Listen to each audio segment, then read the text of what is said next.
आप देख रहे हैं सत्यहिंदी.com। हमें खुशी इस बात की है कि आप हमारे सभी प्रोग्राम्स को पसंद कर रहे हैं और आपसे हमारा रिश्ता मजबूत हुआ है। और इस रिश्ते को और मजबूत करने के लिए डिस्क्रिप्शन में दिए गए लिंक पर क्लिक करिए, जिससे हमारा रिश्ता और मजबूत होगा। आइए अब एक नजर डाल लेते हैं अब तक की सुर्खियों पर। टीआरपी रेटिंग में घपला करने और पैसे देकर मनमाफिक रेटिंग का जुगाड़ करने के आरोपों के बीच rating agency Broadcast Audience Research Council यानी बार्क ने एक अहम फैसला लिया है। बार्क ने कहा है कि वह अगले 3 महीनों तक टेलीविजन चैनलों की साप्ताहिक रेटिंग नहीं करेगा, ताकि रेटिंग के मौजूदा मानकों की समीक्षा की जा सके और उन्हें बेहतर बनाया जा सके। इसके तहत सभी अंग्रेजी, हिंदी, क्षेत्रीय और बिजनेस चैनलों की रेटिंग 3 महीने तक नहीं की जाएगी। सुशांत सिंह राजपूत मामले में खबरें दिखाने को लेकर अब अर्नब गोस्वामी पर मानहानि का केस कर दिया गया है। फिल्म प्रोड्यूसर और डायरेक्टर संदीप सिंह की माने तो इस प्रकरण में उन्हें बदनाम करने की कोशिश की गई थी और पैसे नहीं देने पर उनके खिलाफ तथ्यहीन खबरें चलाई गईं और उनकी छवि खराब की गई। संदीप सिंह की तरफ से इस संबंध में प्रधान संपादक अर्नब गोस्वामी और चैनल को 200 करोड़ रुपए की मानहानि का नोटिस जारी किया गया है।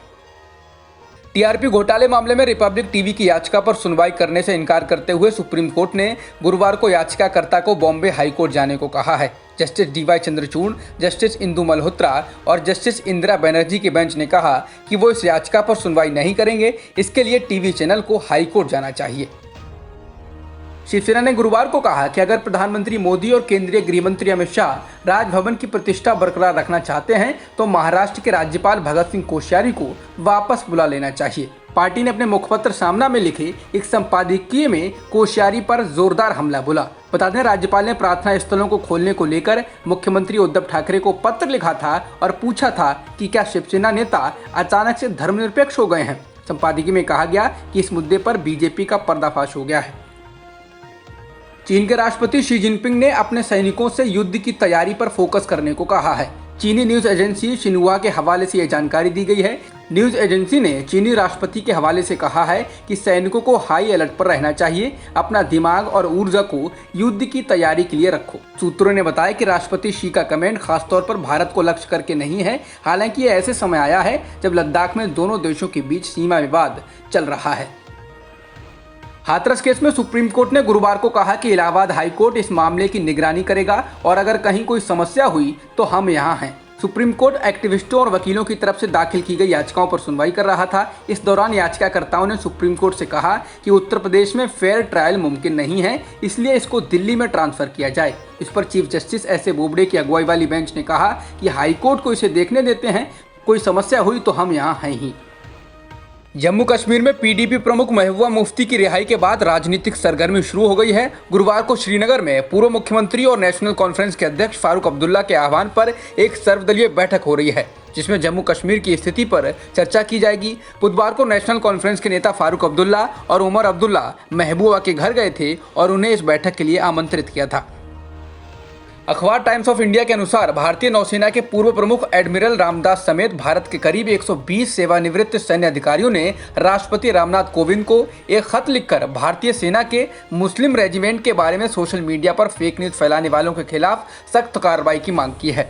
खत में कहा गया है कि सोशल मीडिया पर साल 2013 से ही एक झूठ फैलाया जा रहा है कि 1965 के भारत पाकिस्तान जंग में भारतीय सेना के मुस्लिम रेजिमेंट ने पाकिस्तान से लड़ने से मना कर दिया था, जबकि ऐसा कोई रेजिमेंट भारतीय सेना में कभी रहा ही नहीं है।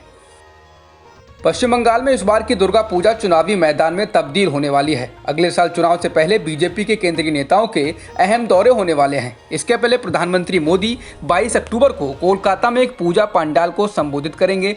पीएम का दुर्गा पूजा के दौरान वर्चुअल माध्यम से राज्य के लोगों को संबोधित करने की योजना है। भारतीय सेना प्रमुख जनरल मनोज मुकुंद नरवणे अगले महीने नेपाल का दौरा करेंगे। भारत और नेपाल के बीच हाल में सीमा विवाद बढ़ने के बाद ये भारत की तरफ से किसी उच्च अधिकारी की पहली नेपाल यात्रा होगी। सप्ताह के चौथे कारोबारी दिन यानी गुरुवार को भारतीय शेयर बाजार ने बीते 10 दिन की कुल बढ़त गंवा दी है। शुरुआती कारोबार में बढ़त के बाद अंत में सेंसेक्स 1066 अंक लुढ़क कर 39,728 अंक पर ठहरा। निफ्टी की बात करें तो 11,680 पर बंद हुआ। निफ्टी में 290 अंक यानी 2.43% की गिरावट रही। इस गिरावट की वजह से बीएसई इंडेक्स पर निवेशकों को 3 लाख करोड़ से ज्यादा का नुकसान हुआ है। बेंगलुरु के ड्रग्स केस के सिलसिले में बॉलीवुड अभिनेता विवेक ओबेरॉय के घर गुरुवार को पुलिस ने तलाशी ली। बेंगलुरु पुलिस ने यह कार्रवाई विवेक ओबेरॉय के साले आदित्य अल्वा की तलाश में की है। आदित्य अल्वा कर्नाटक के पूर्व मंत्री जीवाराज अल्वा के बेटे हैं। आदित्य पर ड्रग्स के धंधे में लिप्त होने का आरोप है। अमेरिका में अगले महीने होने वाले राष्ट्रपति चुनाव को लेकर सर्वेक्षणों का दौर लगातार जारी है। एक सर्वे के अनुसार 68% से ज्यादा पंजीकृत भारतीय अमेरिकी वोटर्स जो बाइडेन को वोट देने का प्लान कर रहे हैं और सिर्फ 22% ही डोनाल्ड ट्रंप को वोट करेंगे। सर्वे में यह भी पाया गया है कि जो लोग ट्रंप के समर्थन में हैं वो मोदी को समर्थन करने वाले हैं और जो लोग ट्रंप के विरोधी हैं उनमें से भी 40% लोग मोदी को पसंद करने वाले हैं और लगभग 40% से ज्यादा विरोध करने वाले हैं। वहीं उपराष्ट्रपति पद के लिए कमला हैरिस के नॉमिनेशन के बाद अमेरिकी भारतीयों में खासा उत्साह है। भारत में कोरोना संक्रमितों का आंकड़ा 73,05,000 के पार हो गया है और मृतकों की संख्या 1,11,000 से अधिक हो चुकी है। फिलहाल एक्टिव मामले 8,13,000 के पार हैं। जॉन्स हॉपकिंस यूनिवर्सिटी के अनुसार दुनिया में कोरोना संक्रमितों का आंकड़ा 3,85,00,000 के पार हो गया है और मृतकों की संख्या 10,92,000 के पार हो चुकी है। वर्ल्डोमीटर्स वेबसाइट के मुताबिक दुनिया में अब तक 2,91,00,000 लोग ठीक भी हो चुके हैं।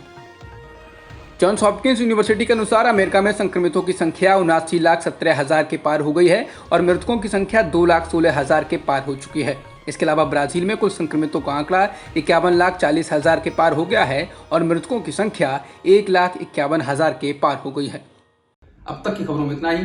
बाकी खबरों के लिए बने रहिए सत्यजित.com के साथ।